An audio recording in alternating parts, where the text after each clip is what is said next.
साबुत मूंग की दाल बनाकर या अंकुरित करके तो आपने बहुत बार खाया होगा। आज मैं आपको मेरी माँ के तरीके से गुणों से भरपूर, स्वादिष्ट और पौष्टिक साबुत मूंग के लड्डू बनाना बताऊंगी। ये सिर्फ 3 मुख्य सामग्री से बहुत ही किफायती और आसानी से बनके तैयार हो जाते हैं और बनाना तो इतना आसान है कि कोई बिगनर भी अपने घर में आराम से बनाकर तैयार कर सकता है। तो साबुत मूंग तो आप सभी जानते ही है कि हमारे पाचन के लिए भी बहुत अच्छा होता है, इसी के साथ हार्ट हेल्थ और स्किन के लिए भी फायदेमंद होता है। यहाँ पर मैंने 1 कप साबुत मूंग लिया है। यदि आपके पास साबुत मूंग नहीं है तो इसकी जगह पे आप छिलके वाली मूंग दाल भी ले सकते हैं या बिना छिलके वाली मूंग दाल भी ले सकते हैं। आप सभी जानते हैं मूंग के अंदर एंटीऑक्सीडेंट भरपूर मात्रा में होता है, इसके लेने से हमारे को बीमारियां जल्दी नहीं लगती है। यदि आपको हमारी रेसिपी पसंद आती है तो आप उसे लाइक जरूर किया करें, इसी के साथ कमेंट करके फीडबैक भी जरूर दिया करें। इस तरह से मैंने इसको साफ धो लिया है, पर यदि आप धोना नहीं चाहते हैं तो कोई गीला कपड़ा कर ले, उसमें डाल करके आप इसे पोंछ सकते हैं, जिससे इसके ऊपर की मिट्टी वो निकल जाएगी। आज की रेसिपी के लिए इस मूंग को हमें भिगा के नहीं रखना है,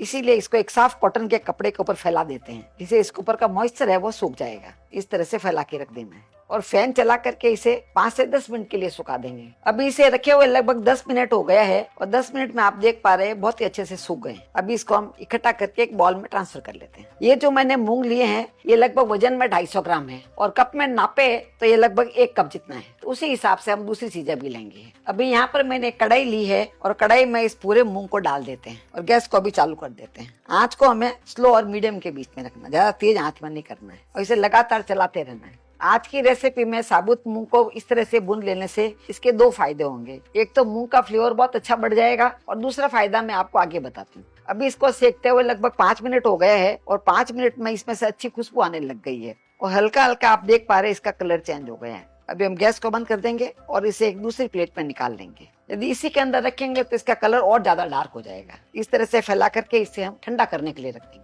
अब इसे पूरी तरह से ठंडा करने के बाद में इसे मिक्सी के जार में ट्रांसफर कर लेते हैं और ढक्कन लगा करके इसे हम पीस लेते हैं। तो आप देख पा रहे हैं इसका पाउडर बहुत ही अच्छा बन गया है। इसको एक बार अच्छी तरह से सेक लेते हैं तो अंदर से दाल पोली पड़ जाती है और उसका पाउडर भी बहुत अच्छा बनता है। मही सूजी होती है उस तरह से बनता है। इस तरह से पीसे हुए मूंग दाल का इस लड्डू के अंदर टेक्सचर बहुत ही अच्छा आएगा। अभी यहाँ पर मैंने एक पैन लिया है और पैन में सबसे पहले हम 1 टेबल स्पून जितना घी डाल देते हैं। पारंपरिक तौर से जब हम मिठाई बनाते हैं तो घी में ही बनाते हैं। अभी हम गैस को चालू कर देते हैं। जैसे ही घी गर्म हो जाए उसमें हम 10-12 बादाम डाल देते हैं। इसी के साथ मैंने 8-10 काजू लिए हैं, जिसको मैंने 2 टुकड़ों में कर लिया है, ये भी इसमें डाल देते हैं और इनको अच्छे से भून लेते हैं। काजू और बादाम को भून लेते हैं तो उसका क्रंच है खाने में बहुत अच्छा लगता है। अभी देखिए हल्का हल्का इसका कलर चेंज होने लगा है, तो इस समय इसमें हम 2 टेबल स्पून जितनी किशमिश डाल देते हैं। किशमिश हमें बाद में ही डालनी है क्योंकि किशमिश सबसे पहले पक जाती है और फूलने लग जाती है। धीरे धीरे आप देख पा रहे हैं किशमिश भी अच्छी फूल गई है, दूसरे ड्राई फ्रूट्स भी इसी के साथ में अच्छे सीख गए हैं। किशमिश डालने के बाद में स्लो और मध्यम आंच में मैंने इसे 1 मिनट तक पका लिया है। अभी हम गैस को बंद कर देंगे।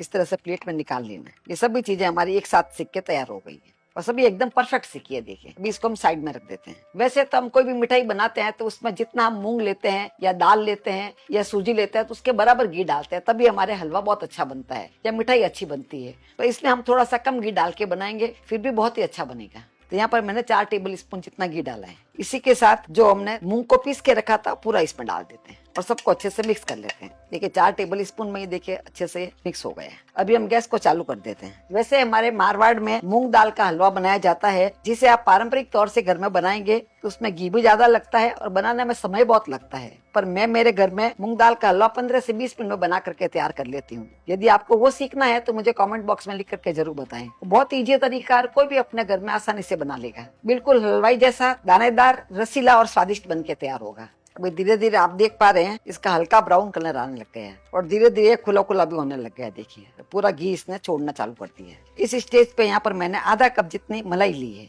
आप चाहे तो इसकी जगह पे क्रीम भी ले सकते हैं। यदि आपके पास क्रीम भी नहीं होती, इसकी जगह पे आप 2 कप दूध को गर्म करके उसे गाढ़ा कर लें। अंदाजन आपको आधा कप जितना कर लेना है, उसका टेस्ट भी इसमें बहुत अच्छा आएगा। इस समय आप देख पा रहे हैं क्रीम डालने से कितना फूल गया है। इसमें जो दाना होता है वो अच्छे से फूल जाता है और क्रीम के पानी को एब्जॉर्ब कर लेता है। टेक्सचर भी आप देख पा रहे हैं काफी सॉफ्ट हो गया है। इस तरह से सॉफ्ट हो जाना चाहिए। मलाई डालने के बाद में इसे 2 से 3 मिनट तक मैंने और पका लिया है और इसका बहुत अच्छा टेक्सचर आ गया है। यदि आप ज्यादा पका लेंगे तो इसके लड्डू बहुत ही सूखे बन जाएंगे। अभी हम गैस को बंद कर देंगे और गैस बंद करने के बाद में इसमें 1 छोटा चम्मच जितना इलायची का पाउडर डाल देते हैं। इस तरह से गैस बंद करने के बाद ही आप इलायची का पाउडर डालें, जिससे इसका फ्लेवर मेंटेन रहेगा। अभी इसे हम दूसरे बाउल में निकाल लेते हैं। वैसे आपको इस तरह की पारंपरिक रेसिपीज पसंद आती है, आप हमारे चैनल को सब्सक्राइब करके बेल आइकन जरूर दबा दें। ये यदि आप फेसबुक पे देख रहे हैं तो आप हमारे पेज को फॉलो कर सकते हैं। आप देख पा रहे हैं इसका कलर कितना सुंदर आया है, इसी तरह का कलर आना चाहिए। इस तरह से फैला करके इसे हम ठंडा कर लेंगे। जब तक ये ठंडा हो रहा है तब तक यहाँ पर मैंने मिश्री ली है, ये धागे वाली मिश्री है और वजन में देखे तो ये 250 ग्राम जितनी है। हमने 250 ग्राम मूंग लिए थे, इसलिए मिश्री भी हमें 250 ग्राम जितनी लेनी है। यदि आप सर्दी के मौसम में बनाते हैं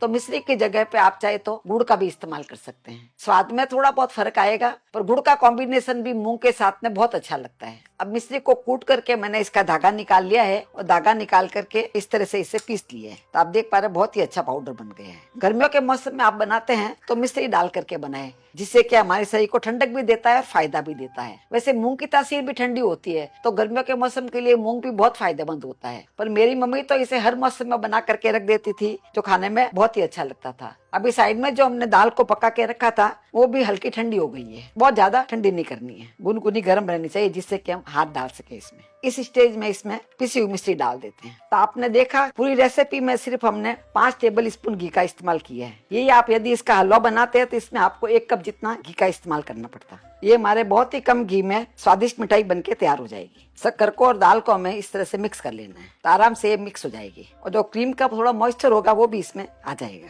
जिससे लड्डू इसके अच्छे से बन जाएंगे। पूरे अच्छे से मिक्स कर लिया है। तो आप देख पा रहे हैं इसका कलर कितना सुंदर लग रहा है। मूंग दाल को सेकने के कारण से इसका कलर बहुत ही अच्छा है। अभी मैं आपको बांध के दिखाती हूँ, देखिए ये आराम से बन रहा है। इसका मतलब इसमें जो रेशियो डाला है हमने एकदम परफेक्ट है। बांधते समय आपको यदि लगे कि लड्डू नहीं बन रहा है तो इसमें आप थोड़ा सा घी डाल सकते हैं। गर्म करके घी डालें, आराम से लड्डू बन जाएगा। देखिए इसका लड्डू बहुत अच्छा बन रहा है। अभी जो काजू और किशमिश को हमने सेक के रखा था वो इसमें डाल देते हैं। जैसे मैंने आपको पहले बताया था, ये डालना पूरी तरह से ऑप्शनल है। इससे दिखने में अच्छा लगता है, इसका क्रंच खाने में भी बहुत अच्छा लगता है। इसके बिना यदि आप बनाएंगे तो सिर्फ 3 सामग्री में आपके घर में लड्डू बनके तैयार हो जाएंगे। अभी मैं आपको बता देती हूँ मैं इसे किस तरह से बांध के तैयार करती हूँ। दोनों हाथ में इस तरह से लड्डू ले, थोड़ा सा काजू का पीस इसके ऊपर लगा दें, ये आराम से बन जाएगा। देखिए इस तरह से दबा करके इसे बांध लेना है, एकदम परफेक्ट बन गया। बनाने के बाद में आप इस तरह से कर ले थोड़ा सा, जिससे इसके ऊपर हल्की सी चमक आ जाती है। ये दिखने में बहुत सुंदर लग रहा है और बिखरता भी नहीं। देखिए बाइंडिंग एकदम परफेक्ट आई है। कुल मिला के इस लड्डू को बनाने में हमारे को सिर्फ 30 से 35 मिनट लगे। हमारे रेशियो में लगभग ये 1 कप मूंग से 17 लड्डू बनके तैयार हो जाते हैं और वजन में देखें तो ये 6 से 34 ग्राम बने हैं। मार्केट से आप यही लड्डू लेकर के आएंगे तो काफी महंगे मिलेंगे, और यही हमने घर में देसी घी के लड्डू बहुत ही किफायती और हाइजेनिक बना के तैयार कर लिए हैं।